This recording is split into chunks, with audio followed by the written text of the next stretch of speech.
Ang tunog ng nababasag na salamin ang laging unang dumarating. Kasunod nito ang pagkaluskos ng metal na pilit na yumuyupi. At ang sigaw. Isang sigaw na hindi niya malaman kung kanino nagmula. Sa kanya ba? O sa asawa niya? Hindi. Hindi na naman. Nagising si Nathaniel na habol ang kanyang hininga. Ang puso niya ay tila isang kabayong nagwawala sa loob ng kanyang dibdib. Malamig na pawis ang bumalot sa kanyang noo. Kahit pa ang temperatura sa loob ng private jet ay perpektong kontrolado. Iginala niya ang kanyang mga mata. Ang malambot na katad ng upuan, ang makintab na kahoy ng mesa, ang tahimik na ugong ng makina ng eroplano. Lahat ay nasa ayos, lahat ay pamilyar. Isang panaginip lang, ang parehong panaginip na dumadalaw sa kanya gabi-gabi sa loob ng 3 taon. Isang mapait ng ngiti ang gumuhit sa kanyang labi. Kayamanan na walang lasa, tagumpay na walang pakiramdam. Ito ang mundo niya. Isang mundong binuo niya para takasan ang isang alaala na pilit siyang hinahabol. Sandali, nasaan si Laya? Biglang napalitan ng matinding kaba ang bakas ng kanyang bangungot. Kanina lang ay naroon, sa katapat na upuan ang kanyang 6 na taong gulang na anak, mahimbing na natutulog. Ngayon, wala na ito. Tanging ang kumot at ang isang teddy bear na lang ang naroon. Laya? Tawag niya. Pilit na pinapakalma ang boses. Walang sagot. Mabilis siyang tumayo. Laya! Sir? Isang flight attendant ang lumapit. Bakas ang pag-alala sa mukha. May problema po ba? Ang anak ko. Nasaan siya? Nasa may bandang likuran lang po, sir. Tila may nakita siyang kalaro. Sagot ng attendant. Medyo nag-aalangan. Kumunot ang noo ni Nathaniel. Kalaro. Sila lang ang pasahero sa exclusive cabin na ito. Dahan-dahan siyang naglakad patungo sa kurtinang naghihiwalay sa kanila mula sa business class at pagkatapos ay sa economy. At doon, sa dulo ng pasilyo, natanaw niya ito. Nakatayo si Laya sa tabi ng upuan ng isang babae. Isang babaeng simple lang ang kasuotan. Bakas sa muka ang pagod, ngunit may ngiti sa mga labi. Karga ng babae ang isang maliit na batang lalaki na tila kaedad lang ni Laya. At sa kamay ni Laya, hawak nito ang isang kahon ng mamahaling Belgian biscuits. Ang mga biskwit na ipinabili niya mula pa sa France dahil paborito ito ng anak niya. Isa-isa nitong inilalabas ang mga biskwit at iniaabot sa batang lalaki na masayang-masaya namang tinatanggap ito. Naramdaman ni Nathaniel ang pag-init ng kanyang mga pisngi. Hindi dahil sa galit, kundi dahil sa isang emosyong hindi niya mapangalanan. Pinanood niya kung paano maingat na pinunasan ng babae ang gilid ng labi ng anak nito gamit ang hinlalaki. Pinanood niya kung paano ito tumawa ng mahina nang magkwento si Laya tungkol sa kanyang teddy bear. Isang tawang malinis, isang tawang totoo. Kailan niya huling narinig ang ganoong tawa mula kay Laya? Kailan niya huling nakitang ganito kasaya ang sarili niyang anak? Ang mga sagot ay parang mga tinik na bumaon sa kanyang lalamunan. Lumapit siya ng kaunti pa. Sapat lang para marinig ang kanilang pinag-uusapan. Ang sarap po, di ba? Sabi ni Laya sa babae. Ang mga mata nito'y nagniningning. Oo, Laya. Sobrang sarap. Sagot ng babae, na nalaman na pala ni Nathaniel na Hailey ang pangalan base sa pagtawag ng anak nito. Pero dapat ibalik na natin ito sa papa mo. Baka hinahanap ka na niya. Ayoko pa pong bumalik. Mabilis na sabi ni Laya. Ang ningning sa kanyang mga mata ay unti-unting napalitan ng lungkot. Humigpit ang hawak niya sa kahon ng biskwit. Tumingin siya ng diretso sa mga mata ni Hailey. Isang puhunang puno ng pag-asa na hindi maintindihan ng isang 6 na taong gulang. At mula sa bibig ng kanyang anak, lumabas ang mga salitang tila mga punyal na sabay-sabay tumusok sa puso ni Nathaniel. Kung ibabahagi ko po ang biskwit ko, mananatili po ba kayo? Sa isang iglap gumuho ang mundo ni Nathaniel. Ang CEO, ang bilyonaryo, ang lalaking kayang bilhin ang lahat. Ngunit hindi niya kayang bilhin ang sagot sa tanong ng sarili niyang anak. Ang tanong ay hindi tungkol sa biskwit. Ito ay tungkol sa presensya, sa kalinga, sa isang bagay na matagal na niyang ipinagkakait kay Laya dahil abala siya sa pagtatayo ng isang imperyo na wala namang kaluluwa. Nakita niya ang pagkagulat sa mga mata ni Hailey. Dahan-dahan nitong ibinaba ang tingin sa mga kamay nito, tila nahihiya. Nang maglanding ang eroplano, mabilis na nagpaalam si Hailey. Tila nahihiyang tumanggi sa alok ni Nathaniel na ihatid sila. Nagmamadali itong nawala sa karamihan ng mga tao, hila-hila, ang anak, at ang isang maliit na maleta. Naiwan si Nathaniel at si Laya sa gitna ng abalang paliparan. Ang katahimikan sa pagitan nilang dalawa ay mas mabigat pa kaysa sa ingay sa paligid. Hinawakan ni Laya ang laylayan ng kanyang coat. Nang tumingala ito, may mga butil ng luha sa gilid ng mga mata nito. "Papa, hanapin mo siya." Ang boses nito ay isang bulong, ngunit para kay Nathaniel, ito ay isang sigaw. Gusto kong manatili siya. Ang amoy ng usok ng diip at ang alinsangan ng hapon ang sumalubong kay Hailey pagbaba niya sa sakayan. Bawat hakbang palapit sa maliit na eskinita kung saan siya nakatira ay isang paghakbang pabalik sa realidad. Isinara niya ang pinto ng kanyang inuupahang kwarto at kasabay nito, tila isinara niya ang pinto sa isang panaginip na hindi naman dapat sa kanya. Ang malambot na upuan ng eroplano, ang malamig na hangin, ang matamis ng ngiti ng isang batang babae na may mga matang tulad ng kanyang ama. Lahat ay parang eksena sa isang pelikulang napadaan lang sa kanyang buhay. Dahan-dahan niyang ibinaba ang natutulog na si Haven sa kanilang nag-iisang kama. Hinaplos niya ang buhok nito, ang kanyang munting anghel, ang kanyang lakas, ang kanyang lahat.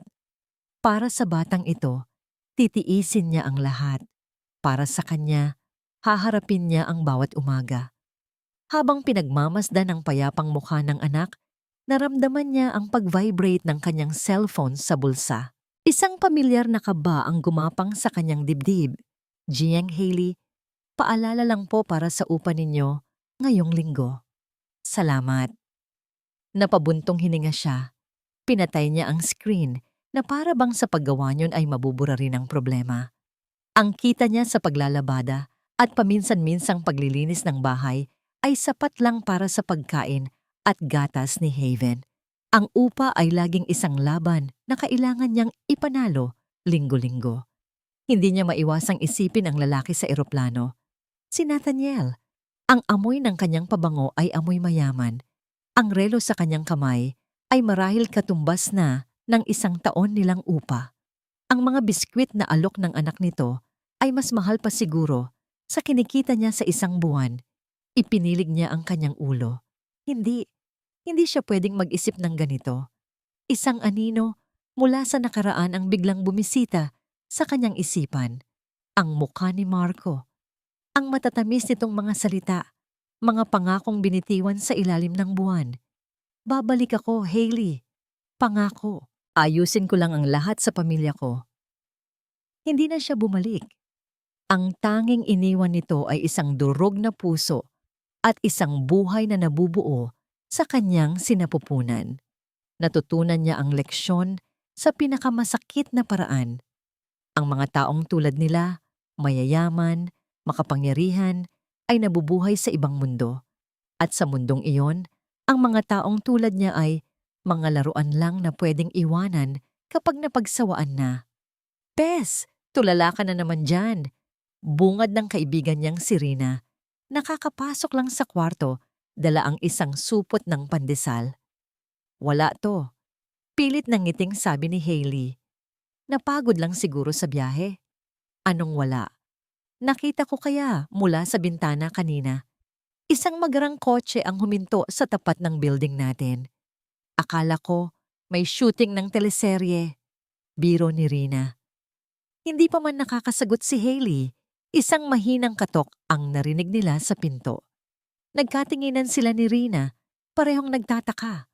Walang ibang kumakatok sa pinto niya, maliban sa may-ari ng apartment kapag naniningil. Dahan-dahan siyang lumapit at binuksan ng kaunti ang pinto. At ang kanyang puso ay tila huminto sa pagtibok. Nakatayo roon si Nathaniel. Ang kanyang mamahaling damit ay tila hindi bagay sa marumi at masikip na pasilyo. Ngunit hindi ang presensya niya ang nagpatigil sa paghinga ni Hailey. Ito ay ang maliit na batang babae na nagtatago sa likod ng kanyang binti. Si Laya. Hawak ni Laya sa dalawang kamay ang isang mas malaki, mas magandang kahon ng parehong mga biskwit. Dahan-dahan itong humakbang pasulong, ang mga mata nito'y puno ng pag-asa at takot. Tumingala ito sa kanya. Ang boses nito ay isang mahinang bulong na tumagos sa lahat ng pader na itinayo niya sa paligid ng kanyang puso. "Ate," sabi nito. Itinaas ang kahon. Sabi po ni Papa, "Marami na kaming dala ngayon para hindi na po kayo umalis." Nakatayo si Nathaniel sa pasilyo. Pakiramdam niya ay mas kinakabahan pa siya kaysa noong una siyang humarap sa board of directors ng kanyang kumpanya. Ang mga mata ng mga kapitbahay ni Hailey na sumisilip mula sa kanilang mga pinto ay mas matalas pa kaysa sa mga mata ng mga pinakamahigpit na kritiko sa negosyo. Ano ba itong ginagawa niya? Isang bahagi ng kanyang utak, ang bahaging sanay sa lohika at kalkulasyon, ang sumisigaw na isa itong pagkakamali. Ngunit ang isa pang bahagi, isang bahaging matagal na niyang kinalimutan, ang bumubulong na ito na yata ang pinakatamang ginawa niya sa loob ng mahabang panahon. Ang bahaging iyon ay may boses na katulad ng kay Laya. Nakita niya ang pag-aalinlangan sa mga mata ni Hailey, isang pader na agad itinayo sa pagitan nila. Naiintindihan niya, isang estranghero, isang mayamang estranghero. Ang kombinasyong yon ay laging nangangahulugan ng gulo. Bago pa man siya makahanap ng tamang mga salita, si Laya na ang gumawa ng paraan. Humakbang ito palapit kay Hailey at hinawakan ng kamay nito. "Please po, Ate Hailey. Kahit sandali lang po, may ipapakita po kami sa inyo ni Haven." Ang depensa ni Hailey ay unti-unting gumuho sa harap ng isang batang may dalisay na hangarin. Isang buntong hininga ang pinakawalan nito at isang tipid na ngiti. "Okay, pero sandali lang ha?"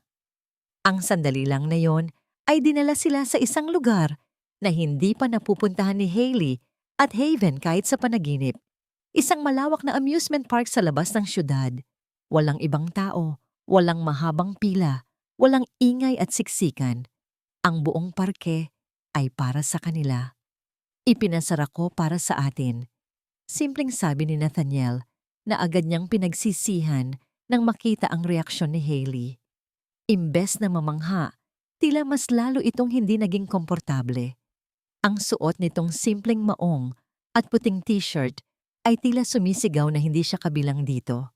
Muli, ang mga bata ang naging tulay.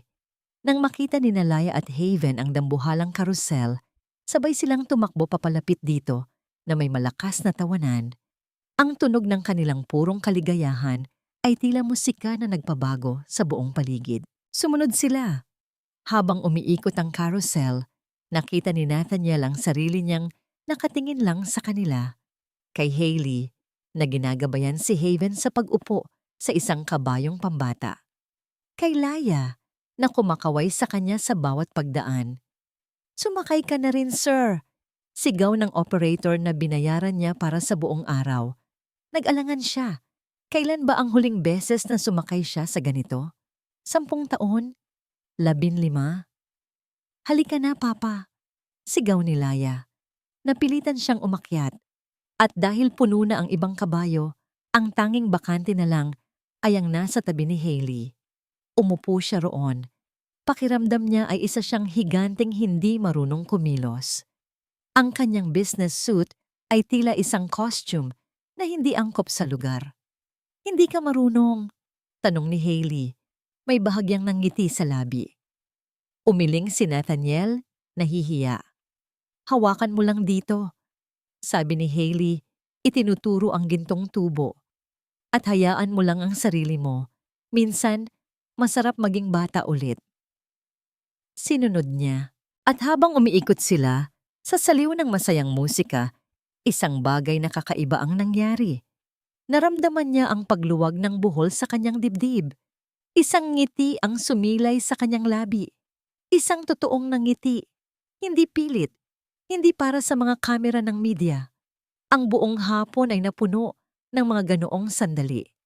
Ang kanyang pagiging clumsy sa paglalaro ng mga arcade games na laging nauuwi sa pagtawa ni Hailey. Ang pagkain nila ng cotton candy at popcorn na parang isang ordinaryong pamilya. Nang papalubog na ang araw, isinama niya sila sa Ferris wheel. Mula sa tuktok, tanaw nila ang buong syudad na unti-unting nagliliwanag. Ang ganda! Bulong ni Hailey. Ang mga mata nito ay kumikinang. Refleksyon ng libu-libong ilaw sa ibaba. Oo, maganda nga, sagot ni Nathaniel. Pero hindi siya sa syudad nakatingin. Nakatingin siya kay Hailey. Sa sandaling iyon, sa katahimikan ng kanilang munting espasyo sa kalangitan, wala siyang naisip na kahit ano. Walang kumpanya, walang stocks, walang nakaraan. Tanging ang payapang pakiramdam na dulot ng babaeng nasa tabi niya. Nang ihatid niya sila pabalik sa kanilang apartment, ang bigat sa balikat niya ay tila naglaho. Bago pa man bumaba si Hailey sa sasakyan, hindi na niya napigilan ang sarili. Hailey! Panimula niya, ang boses niya ay mas mahina kaysa sa inaasahan niya. Pwede ba naming makitang muli kayo ni Haven? Ang tanong ay nakabitin sa hangin, puno ng pag-asa. Nakita niya ang muling pag-alinlangan sa mga mata ni Hailey. Ngunit bago pa man ito makasagot, isang malakas na ring ang pumunit sa kanilang katahimikan. Ang screen ng kanyang cellphone ay umilaw. Nakasulat dito, Global Merger Project. Ang mga sumunod na linggo ay tila isang panaginip kung saan ayaw nang magising ni Hailey. Ang pagbisita ni Nathaniel ay naging parte na ng kanilang pang-araw-araw na buhay. Hindi na ito dumarating na naka-business suit at may driver. Minsan, nakasimpleng polo shirt lang ito, dala-dala ang 2 supot ng pagkain mula sa paboritong kainan sa kanto. Minsan naman, darating ito para lang tulungan si Laya at Haven sa kanilang mga assignment. Gabi-gabi, ang kanilang maliit at masikip na kwarto ay napupuno ng tawanan. Ang kwento ni Laya tungkol sa kanyang mga kaklase. Ang walang tigil na tanong ni Haven kung bakit asul ang langit. Pinapanood sila ni Hailey mula sa isang sulok at sa puso niya ay may namumuong init na kasabay ng takot. Paraiso ito. Isang munting paraiso. At alam niya, ang lahat ng paraiso ay may katapusan. Isang gabi, matapos nilang kumain ng spaghetti na si Nathaniel mismo ang nagluto sa kanilang maliit na dekuryenteng kalan, naghuhugas ng pinggan si Hailey habang ang 2 bata ay abala sa pagguhit sa sahig. Tulungan na kita, alok ni Nathaniel. Kinuha ang basahan para tuyuin ang mga plato. Nagulat si Hailey, isang CEO. Nagpapatuyo ng mga pinggan sa kanyang lababong may kalawang. Kung ikukwento niya ito kay Rina, tiyak na hindi ito maniniwala. Habang inaabot niya ang isang plato, nahawakan ni Nathaniel ang kanyang kamay. Napansin nito ang isang maliit at maputing peklat malapit sa kanyang pulso. Saan mo nakuha yan? Mahinang tanong nito. Agad na binawi ni Hailey ang kanyang kamay. Tila napaso. Wala to. Isang maliit na aksidente lang. Pero hindi binitiwan ng mga mata ni Nathaniel ang sa kanya. May sinseridad doon. Isang imbitasyon para maging tapat. Huminga siya ng malalim. Nangyari ito noong buntis ako kay Haven. Kailangan kong pagsabayin ng 2 trabaho. Isang araw, sa sobrang pagod, hindi ko na malayang nadulas na pala ako sa basangsa. Ng pinagtatrabahuhan kong restaurant. Hindi niya sinabi ang buong kwento. Hindi niya sinabi na mag-isa lang siya noon sa ospital. Umiiyak hindi dahil sa sakit, kundi dahil sa takot na baka mawala ang nag-iisang kayamanan niya. Isang mabigat na katahimikan ang bumalot sa kanila. Nakita niya ang pagbabago sa ekspresyon ni Nathaniel. Isang pinaghalong awa, respeto, at isang emosyong hindi niya mabasa. Sana naroon ako, bulong nito. Ang mga salitang yun ay simple lang, ngunit para kay Hailey, sapat na yon para mag-umpisang matunaw ang yelong bumabalot sa kanyang puso. Nang makatulog na ang mga bata, magkatabi silang naupo sa maliit na upuan sa labas ng kanyang pinto, sa ilalim ng liwanag ng isang bilog na buwan. Hailey, panimula ni Nathaniel. Salamat. Para saan? Para dito. Sa pagpayag mong pumasok kami sa mundo ninyo. Tumingin ito sa kanya. Ang mga mata ay puno ng kalungkutan. May isang taong pinagkatiwalaan ko noon. Sabi ni Hailey, hindi niya alam kung saan nanggagaling ang lakas ng loob niya. Nangako siya. Pero may mga pangakong madaling kalimutan, lalo na kung may mas malaking bagay na nakataya para sa kanila. Hindi tumingin si Nathaniel, na natili itong nakatingala sa buwan. Lahat tayo may pinagsisisihan, Hailey, sabi nito sa isang boses na basag. Ang sa akin, isang pagkakamali na habang buhay kong pagbabayaran.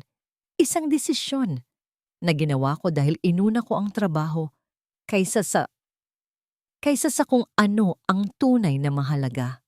Naramdaman ni Hailey ang bigat ng bawat salita. Ang sakit sa boses nito ay totoo. Tunay na tunay. Tinitigan niya ang perpektong mukha nito na nabibigyan ng anyo ng liwanag ng buwan. Ang lalaking ito, na tila mayroon na ng lahat, ay may daladala ring sariling krus. Isang tanong ang biglang nabuo sa kanyang isipan. Isang tanong na kailangan niyang malaman ang sagot. Isang tanong na magtatakda kung itutuloy pa ba niya ang pagpasok sa paraisong ito o tatakasan na habang maaga pa. Nathaniel, sabi niya, ang kanyang boses ay nanginginig ng bahagya. Ang trabaho mo. Humarap ito sa kanya. Naghihintay. Kinailangan mo na bang mamili sa pagitan ng tagumpay at ng isang tao? Nakita niya ito.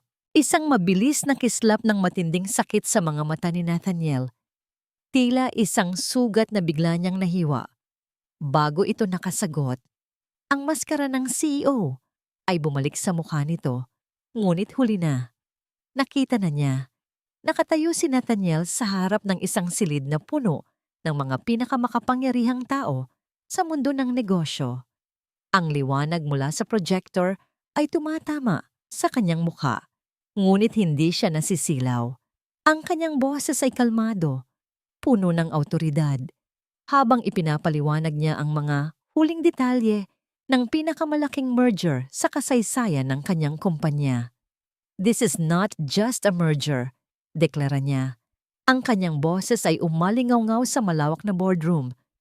This is the beginning of a new era. Isang legasiya na hindi lang para sa N-Corp, kundi para sa kinabukasan. Para sa kinabukasan ni Laya. Iyon ang hindi niya sinabi, ngunit iyon ang tibok ng kanyang puso. Bawat numero sa slide presentation, bawat porsyento ng tubo, bawat strategic advantage, lahat ay para sa kanya. Ito ang paraan niya ng pagiging ama. Ito ang alam niya. Nang matapos siya, ang silid ay napuno ng masigabong palakpakan. Lumapit ang mga board members, nakipagkamay, bumati sa kanya. Isang ngingiti ang nakapaskil sa kanyang labi. Isang nanangiti ng tagumpay. Ang nangiting sanay na siyang isuot. Sa gitna ng pagbati, kinuha niya ang kanyang cellphone para i-check. Walang mensahe mula kay Hailey. Siguro ay abala ito kay Haven. Mamaya tatawagan niya ito. Ibabalita niya ang magandang balita. Siguradong matutuwa ito para sa kanya. Samantala, sa kabilang dako ng syudad, sa isang maliit na kwartong amoy downy at bagong labang damit, tinutupi ni Hailey ang mga damit ni Haven. Nakabukas ang maliit na telebisyon, nagbabalita ng tungkol sa ekonomiya. Isang bagay na hindi niya pinapansin dahil ang tanging ekonomiyang mahalaga sa kanya ay kung paano pagkakasyahin ang 500 piso sa loob ng isang linggo. At para sa ating business news, sabi ng news anchor, isang makasaysayang pagsasanib puwersa ang inaasahang magpapabago Sa takbo ng teknolohiya sa buong Asya, ang N-Corp, sa pamumuno ng henyo nitong CEO na si Nathaniel Ramirez, napahinto si Hailey sa pagtutupi. Isang maliit na ngiti ang sumilay sa kanyang labi. Nathaniel, ang kanyang Nathaniel, ay formal nang makikipag-partner sa isa sa mga pinakamatatag na kumpanya sa bansa, ang Markov Enterprises. Ang pangalan ay dumaan lang sa kanyang tainga, ngunit ang kanyang buong sistema ay tila nag-init. Markov. Binitawan niya ang damit na hawak. Ang tasa ng kape sa kanyang tabi ay nasagi ng kanyang siko. Ang tunog ng nabasag na seramika sa sahig ay kasabay ng pagkabiyak ng kanyang mundo. Ang mainit na kape ay tumapon sa kanyang paa, ngunit hindi niya ito naramdaman. Ang kanyang mga mata ay nakapako sa screen. Lumabas sa telebisyon ang isang larawan, isang corporate handshake.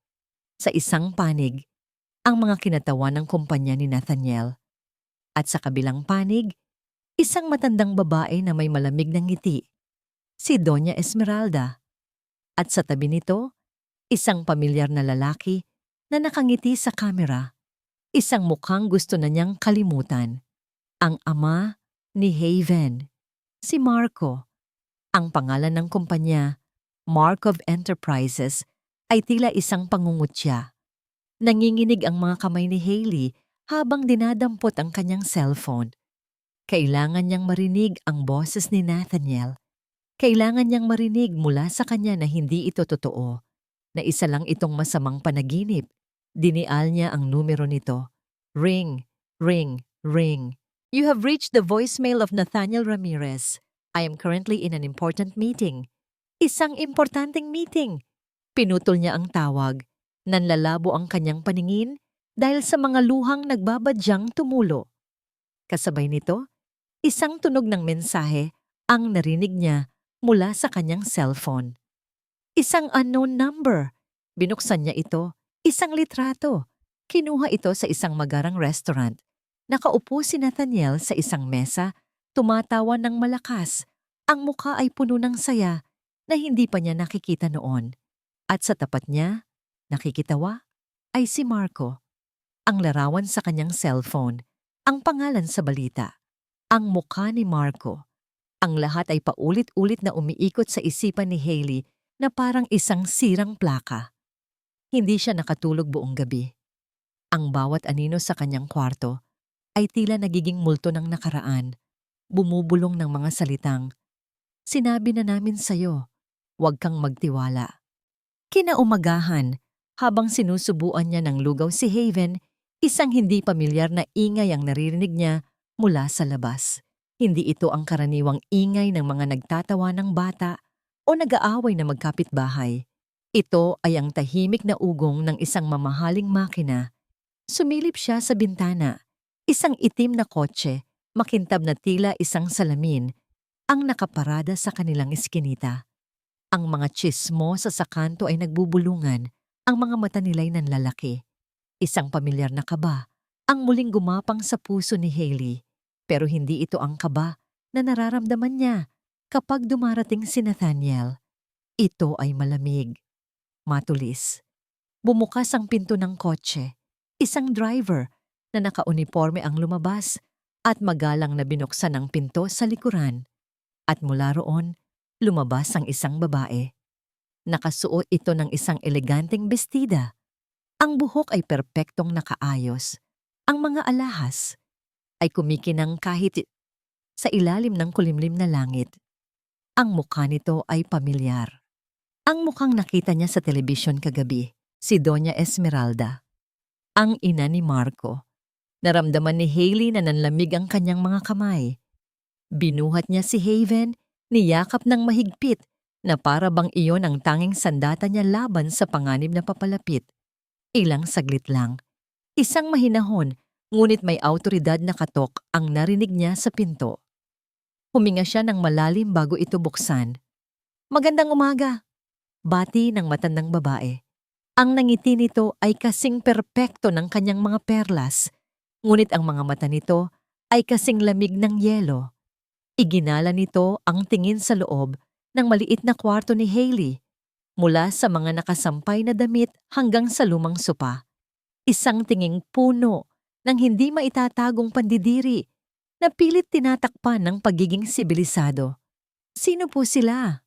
tanong ni Hailey, kahit alam na niya ang sagot. "Ako si Esmeralda Markov, pakilala nito. Maari ba tayong mag-usap? Saglit lang." Walang imbitasyon, pumasok ito sa loob. Naupo ito sa nag-iisang upuang plastik na tila ba natatakot na madumihan.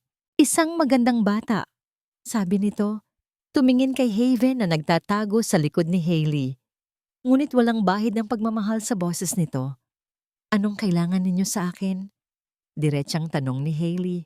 Kumuha ng isang sobre ang Donya mula sa kanyang mamahaling bag. Ipinatong niya ito sa maliit na mesa. Hindi ito isang ordinaryong sobre. Ito ay isang sobre ng bangko. "Hindi ako naparito para makipag-away, Hija," sabi nito sa isang malumanay na boses na mas nakakatakot pa kaysa sa sigaw.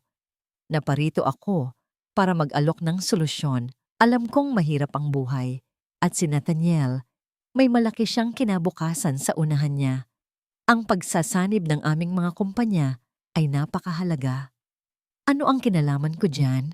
Ngumiti si Doña Esmeralda. "Lahat. Bago pirmahan ang isang malaking kasunduan, kailangang siguraduhin na walang anumang gusot, kahit na maliliit na personal na gusot. Alam mo na, mga bagay na maaaring makasira sa imahe." Ang bawat salita ay isang patalim. "Si Nathaniel, alam niya na darating kayo?" Nanginginig na tanong ni Hailey.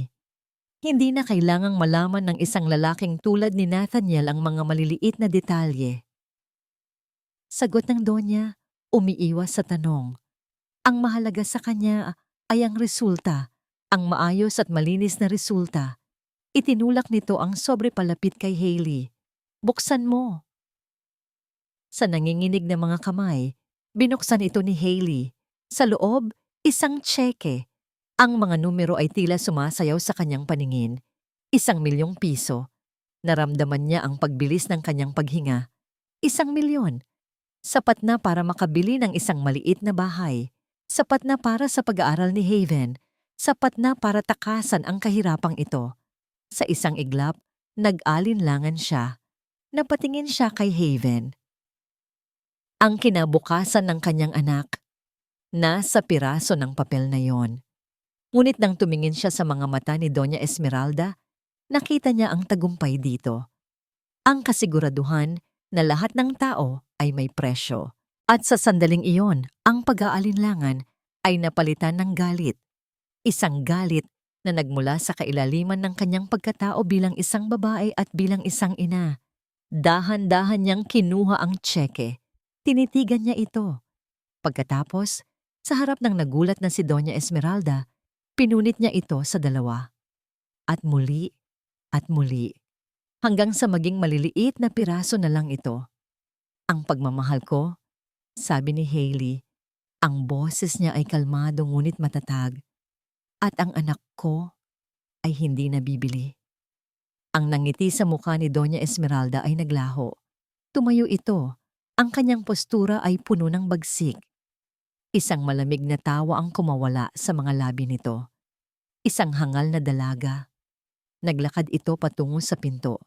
Bago ito tuluyang lumabas, humarap ito muli kay Hailey. Ang mga mata ay nagniningas sa galit. "Pagsisisihan mo ito. Ipapakita ko sa'yo na ang mga taong tulad ninyo at ang mga taong tulad namin ay hindi maaaring magsama. May isang pader sa pagitan nila." Iyon ang nararamdaman ni Nathaniel sa bawat pagsubok niyang kausapin si Hailey sa mga sumunod na araw. Ang mga tawag niya ay madalas hindi sinasagot. Ang mga mensahe niya ay tinutugunan ng matitipid na oo o hindi. Ang init sa mga mata nito ay napalitan ng isang malamig na distansya na hindi niya maintindihan. "May problema ba, Hailey?" tanong niya isang gabi sa telepono. "Wala. Pagod lang ako," sagot nito. Bago pa man siya makapagsalita muli, ibinaba na nito ang tawag. Naiwan si Nathaniel na nakatitig sa kanyang cellphone. Ang isip ay puno ng mga tanong. May nagawa ba siyang mali? May nasabi ba siya? O baka naman nagsasawa na ito sa kanya. Ang takot na yon ay isang lason na dahan-dahang kumakalat sa kanyang sistema. Samantala, ang mundo ng negosyo ay walang pakialam sa personal niyang problema. Ang araw ng formal na pagpirma ng kasunduan sa Markov Enterprises ay papalapit na. Bawat oras niya, amoy sa babititoni ay abala sa mga meeting, sa pag-aaral ng mga dokumento, sa paghahanda para sa pinakamalaking tagumpay ng kanyang karera. Sir, sabi ng kanyang sekretaryang si Ana, isang umaga. Bakas ang pag-aalala sa boses. May gusto po sana akong ipakita sa inyo. Inabot nito ang isang tablet, isang article mula sa isang hindi kilalang blog. Ang pamagat, CEO widower, biktima ng isang gold digger. Nanginig ang kamay ni Nathaniel habang binabasa ang mga salita. Walang pangalan, ngunit ang mga detalye ay malinaw. Isang mayamang biyudo, isang mahirap na single mother, isang kwento ng panlilinlang at pera. Ipahanap mo kung sino ang nasa likod nito. Mariin niyang utos, ang boses ay malamig at puno ng galit. At siguraduhin mong hindi ito siguraduhin mong mabubura ito. Gusto niyang puntahan si Hailey. Gusto niyang yakapin ito at sabihing huwag maniwala sa mga kasinungalingan. Ngunit isang mahalagang pre-signing meeting ang naghihintay sa kanya. Mamaya, pangako niya sa sarili. Pagkatapos nito, pupuntahan ko siya. Hindi na dumating ang mamaya na yon. Sa kalagitnaan ng meeting, biglang tumunog ang kanyang personal na telepono. Isang numero na nakarehistro bilang Laya's School Guidance Office. Agad niyang sinagot. Mr. Ramirez, sabi ng isang babae sa kabilang linya, ang boses ay puno ng pag-aalala. Pasensya na po sa abala, pero kailangan niyo po sanang pumunta dito. Nagkaroon po ng insidente si Laya. Napatayo si Nathaniel. Anong nangyari? Ayos lang ba siya? Okay lang po siya, sir. Hindi po siya nasaktan. Pero ayaw po niyang makipag-usap kanino man. Kayo lang daw po ang gusto niyang makausap. Medyo malala po ang sitwasyon. Papunta na ako. Walang paalam. Iniwan niya ang nagulat na mga board members. Ang tanging nasa isip niya ay si Laya. Habang mabilis niyang pinapatakbo ang sasakyan, paulit-ulit niyang tinatawagan si Hailey. Gusto niyang sabihin dito ang nangyari. Gusto niyang humingi ng tulong. Pero diretso lang sa voicemail ang bawat tawag.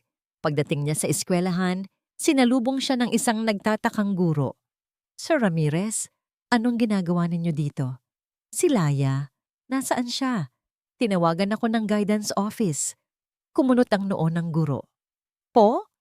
Nasa klase po si Laya. Buong araw po siyang masaya at naglalaro.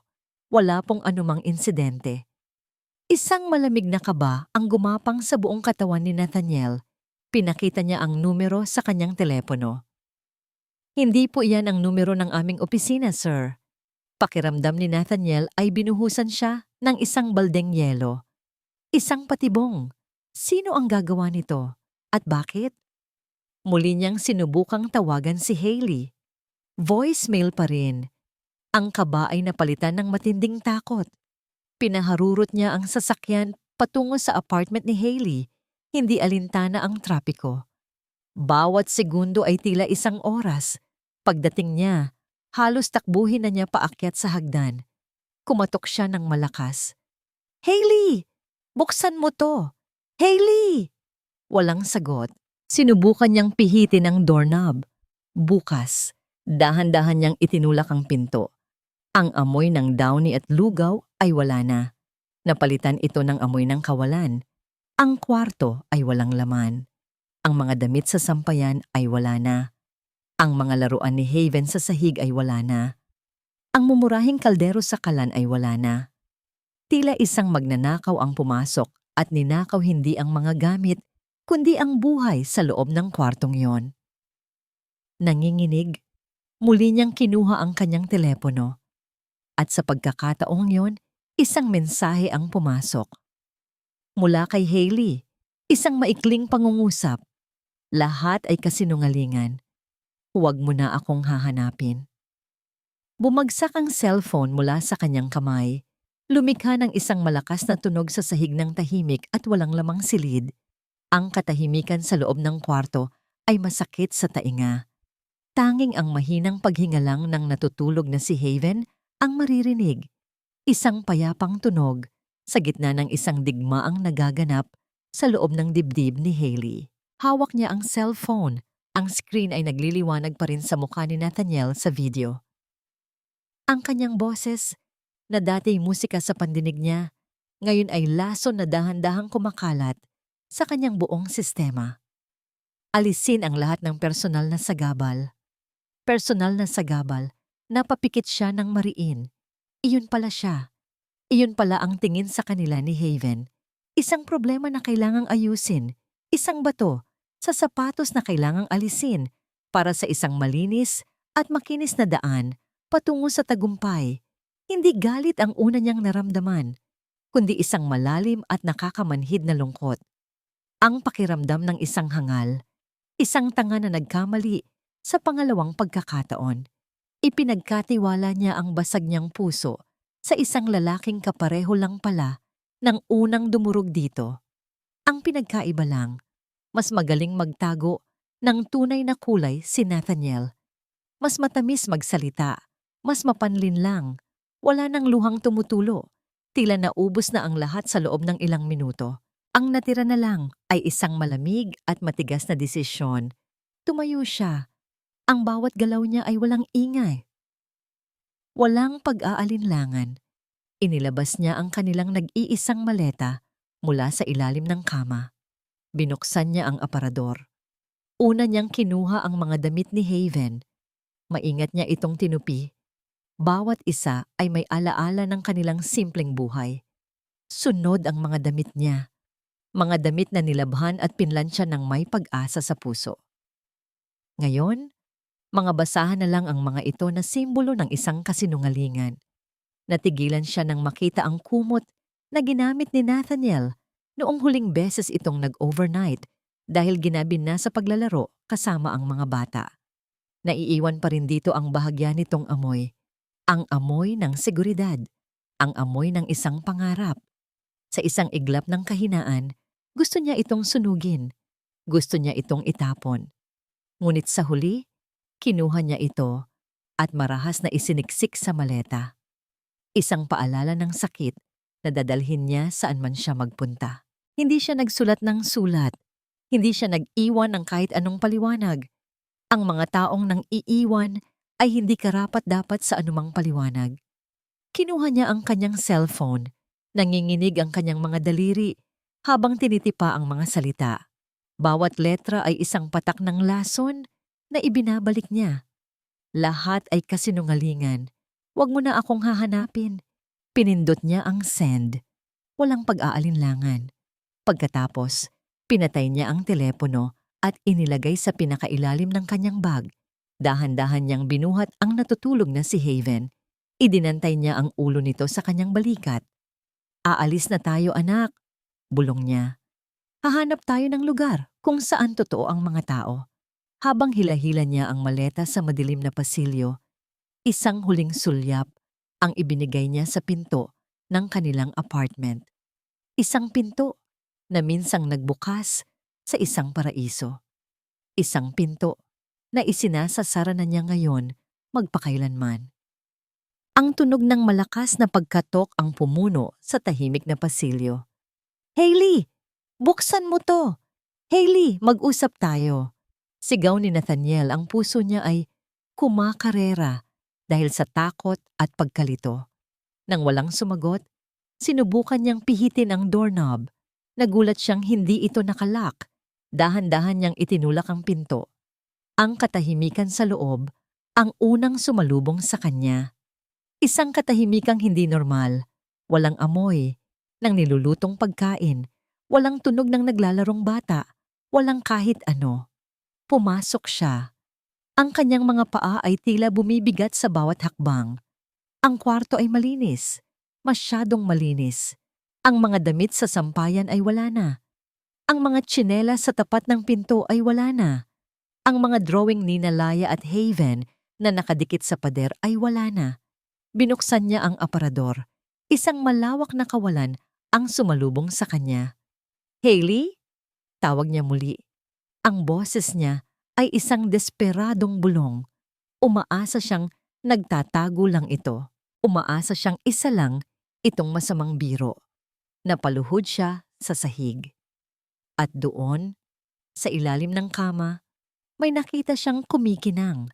Isang maliit na laruang kotse ni Haven. Ang paborito nito. Ang naiwan. Dinampot niya ito. Ang maliit na piraso ng plastik ay tila mas mabigat pa kaysa sa buong mundo. Ito ang katibayan. Ito ang katotohanan. Umalis na sila. Kasabay nito, naramdaman niyang nag-vibrate ang kanyang cellphone. Sa isang pitik ng pag-asa, mabilis niya itong kinuha. Baka mensahe mula kay Hailey. Baka isang paliwanag. Ngunit ang mensahe ay hindi paliwanag. Ito ay isang hatol. Lahat ay kasinungalingan. Huwag mo na akong hahanapin. Nabitiwan niya ang telepono. Bumagsak ito sa sahig na may malakas na kalabog. Pag-uwi niya, sinalubong siya ni Laya. Ang mga mata ay nananabik. "Papa, nasaan na po sila Ate Hailey?" Tumingin si Nathaniel sa kanyang anak.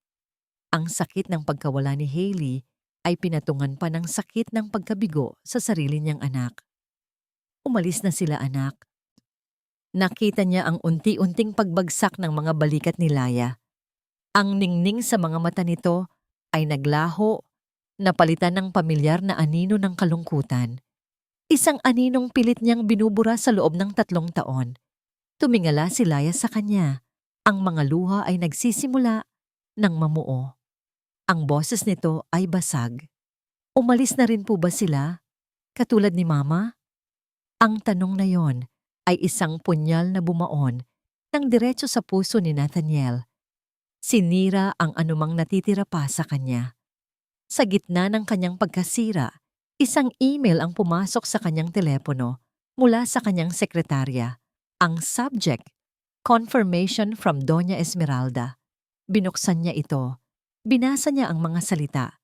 Sabi niya, naayos na raw niya ang lahat ng munting abala. Sa isang iglap, ang matinding sakit ay napalitan ng isang bagay na mas matindi pa.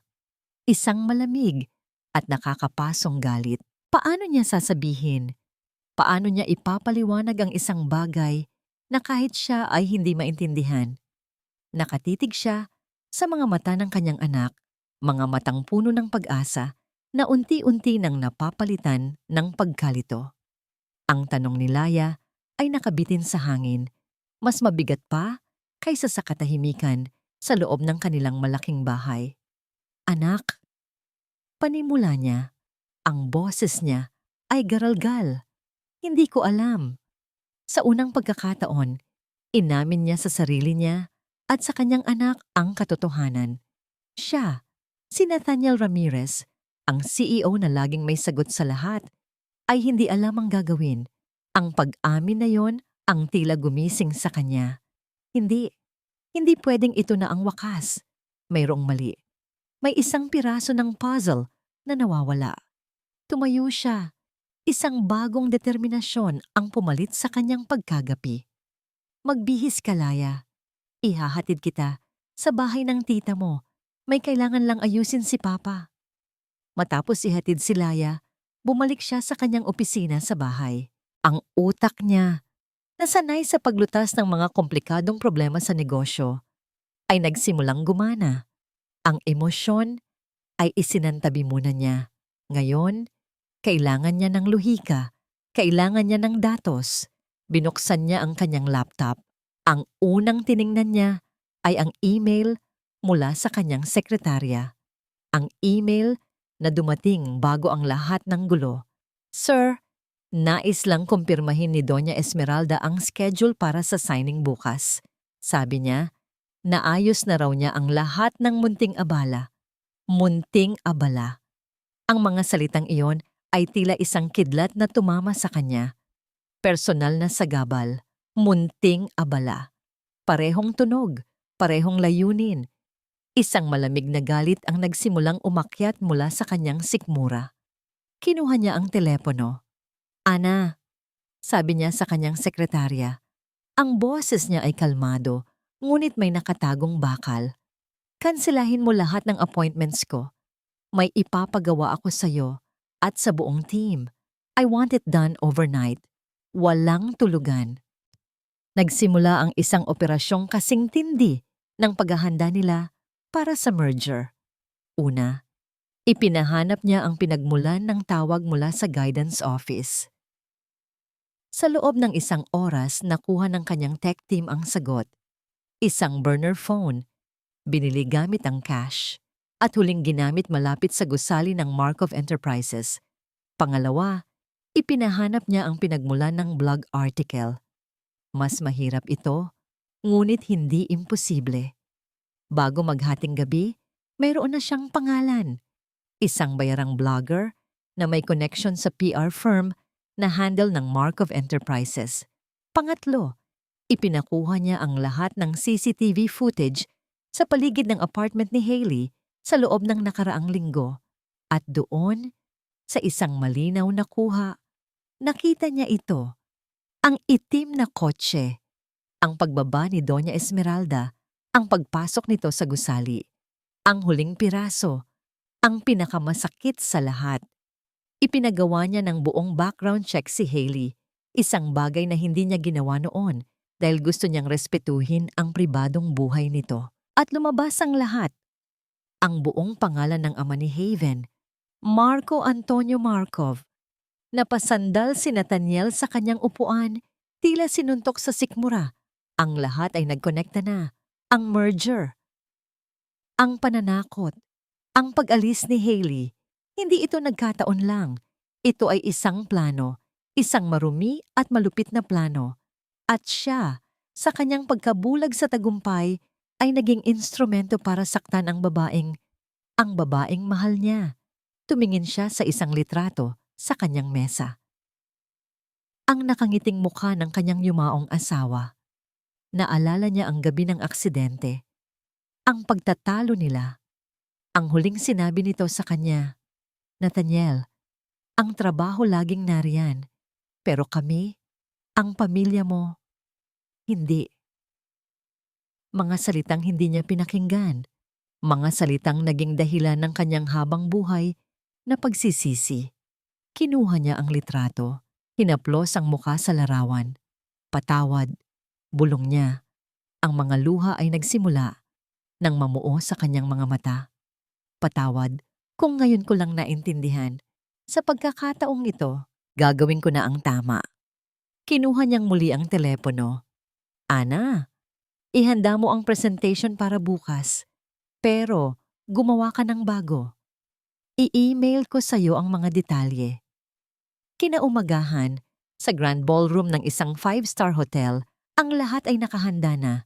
Ang mga mamamahayag, ang mga investor, ang mga miyembro ng board. Sa entablado, nakaupo si Doña Esmeralda. Ang muka ay nagliliwanag sa tagumpay. Naglakad si Nathaniel paakyat sa entablado. Ang bawat hakbang ay may bigat. Nginitian niya ang lahat. Isang ngiting hindi umabot sa kanyang mga mata. Naupo siya sa tabi ni Doña Esmeralda. "Handa ka na ba para sa kasaysayan, Mr. Ramirez?" Bulong nito sa kanya. Tumingin si Nathaniel ng diretso sa mga mata nito. Walang emosyon.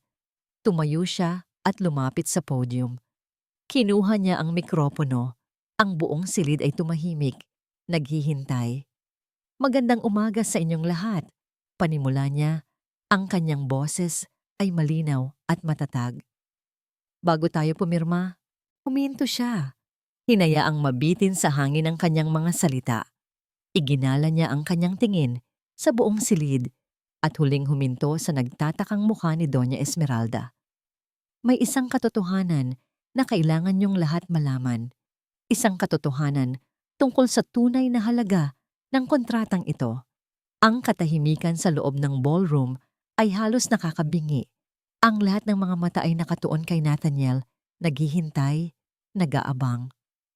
Ang nangiti sa mukha ni Doña Esmeralda ay unti-unting naglaho, napalitan ng isang malamig na pagbabantay. Huminga ng malalim si Nathaniel. Ito na yon, ang sandali ng pagpapasya. Ang kontratang ito, pagpapatuloy niya, ang kanyang boses ay umalingaw-ngaw sa bawat sulok ng silid, ay sumisimbolo sa tagumpay, sa kapangyarihan, sa isang kinabukasang puno ng tubo. Ito ang pangarap ng bawat negosyante, isang pangarap na handa kong gawin ang lahat para makamit. Isang ngiti ang muling sumilay sa labi ni Doña Esmeralda. Ngunit sa pag-abot ko sa pangarap na ito, dagdag ni Nathaniel, mayroon akong nakalimutan, isang bagay na mas mahalaga kaysa sa lahat ng numero sa kontratang ito. Itinuro niya ang malaking screen sa likod niya. Imbes na logo ng N-Corp at Markov Enterprises, ang lumabas ay isang simpleng tanong na nakasulat sa puting background. Ano ang halaga ng isang tao? Narinig ni Nathaniel ang mga bulungan mula sa audience. Ilang araw ang nakalipas, sabi niya. Hindi inaalis ang tingin sa mga mata ni Doña Esmeralda na ngayon nanlilisik na sa galit. Isang babae ang pinuntahan sa kanyang tahanan. Isang ina na ang tanging hangad ay ang mapabuti ang buhay ng kanyang anak. Inalok siya ng pera para lisanin ang syudad, para mawala na parang bula, dahil siya ay itinuturing na isang munting abala sa kasunduang ito. Hindi niya binanggit ang pangalan ni Hailey. Hindi na kailangan. Sunod-sunod na lumabas sa screen ang mga ebidensya. Ang larawan ng itim na kotse sa eskinita, ang record ng tawag mula sa burner phone, ang kopya ng blog article. Ang bawat slide ay isang dagok sa reputasyon ng mga Markov. 3 taon na ang nakalipas. Pag-amin niya, at sa pagkakataong ito, ang boses niya ay nabasag. Puno ng matagal ng kinikimkim na sakit. Nawalan ako ng asawa sa isang aksidente sa sasakyan, isang aksidenteng kasalanan ko, dahil mas inuna ko ang isang business call kaysa sa kaligtasan ng pamilya ko. Ang pag-amin ay isang dagundong ng kulog. Si Nathaniel, sa unang pagkakataon, ay hinubad ang kanyang maskara sa harap ng buong mundo. Natutunan ko na ang leksyon sa pinakamasakit na paraan. Ang negosyo ay maaaring bumagsak at bumangon, ang pera ay maaaring mawala at bumalik. Ngunit ang oras na nawala sa piling ng mga mahal mo sa buhay, hindi na yon maibabalik kailanman. Tumingin siya sa kontratang nakapatong sa mesa. Dahan-dahan niya itong kinuha. Ang kasunduang ito ay hindi na matutuloy, deklara niya. At sa harap ng daan-daang nagulat na mga tao, pinunit niya ang kontrata sa 2. Dahil ang N-Corp ay hindi nakikipagnegosyo sa mga taong ang tingin sa kapwa ay isang bagay na maaaring bilhin, itapon at sirain. Iniwan niya ang entablado sa gitna ng kaguluhan. Wala na siyang pakialam sa iisipin ng mundo. Ang tanging mahalaga sa kanya ngayon ay ang mahanap ang babae at ang batang nagturo sa kanya kung paano muling tumibok ang kanyang puso. POV Hailey. Sa isang maliit na karinderya sa isang bayan sa tabi ng dagat, nagpupunas ng mesa si Hailey. Ang tunog ng alon at ang amoy ng asin sa hangin ang kanyang naging kanlungan sa loob ng ilang linggo. Dito, walang nakakakilala sa kanya. Dito, isa lang siyang ordinaryong ina na nagsisika para sa kanyang anak. Nakabukas ang maliit na telebisyon sa sulok, nagbabalita. Karaniwan, hindi niya ito pinapansin, ngunit isang pamilyar na pangalan ang narinig niya. Nathaniel Ramirez. Napahinto siya. Nakita niya ang kanyang mukha sa screen, nakatayo sa isang entablado. Nakikinig siya, at sa bawat salitang binibitawan nito, nararamdaman niya ang unti-unting pagguho ng mga pader na itinayo niya. Nang aminin nito ang tungkol sa kanyang asawa, hindi napigilan ni Hailey ang pagpatak ng kanyang luha. Hindi ito luha ng awa, kundi luha ng pag-unawa. Ang lalaking iyon, na akala niya'y perpekto, ay may daladala ring bigat na higit pa sa kaya niyang buhatin. At nang punitin nito ang kontrata, Para sa kanya. Doon niya naintindihan ang lahat. Kinagabihan, habang naglalaro si Haven sa dalampasigan, isang pamilyar na anino ang tumabon sa papalubog na araw. Nakatayo roon si Nathaniel, hindi nakasuit. Nakasimpleng pantalon at t-shirt lang, ang sapatos ay may buhangin. Baka sa mukha nito ang pagod, ngunit ang mga mata nito ay puno ng isang bagay na ngayon lang niya nakita. Kapayapaan. Hindi siya nagsalita. Naupo lang ito sa tabi niya sa buhangin, pinapanood ang paglubog ng araw. Nahanap mo ako, bulong ni Hailey. Hanapin kita, sagot ni Nathaniel. Kahit sa dulo pa ng mundo. Humarap ito sa kanya. Hailey, wala akong maiaalok na kayamanan. Ang merger ay wala na. Maraming investor ang galit sa akin. Baka bumagsak ang kumpanya. Hindi na yun mahalaga, sagot ni Hailey. Pero may maipapangako ako sa'yo, sabi ni Nathaniel, kinukuha ang kanyang mga kamay. Ang mga ito ay mainit at totoo. Ipinapangako ko ang oras ko, ang umaga ko, ang gabi ko, ang presensya ko. Ipinapangako kong hindi mo na kailanman mararamdamang mag-isa ka ulit. Sa pagkakataong yon, tuluyan nang naglaho ang takot sa puso ni Hailey. Napalitan ito ng tiwala. Ilang buwan ang lumipas. Sa isang simpleng parke, isang pamilya ang nakaupo sa isang picnic blanket. Isang lalaki, isang babae at 2 bata. Nagtatawanan sila habang pinagsasaluhan ang isang kahon ng biskwit. Haven, para sa'yo, sabi ni Laya. Inaabot ang huling piraso ng biskwit. Ngumiti si Hailey habang pinapanood sila. Sumandal siya sa balikat ni Nathaniel na mahigpit siyang inakbayan. Wala nang nagtanong kung may aalis o may mananatili. Dahil sa wakas, sa ilalim ng asul na langit, sa gitna ng simpleng tawanan, nahanap na nila ang kanilang tahanan. At ito ay isang tahanang hindi nabibili ng pera.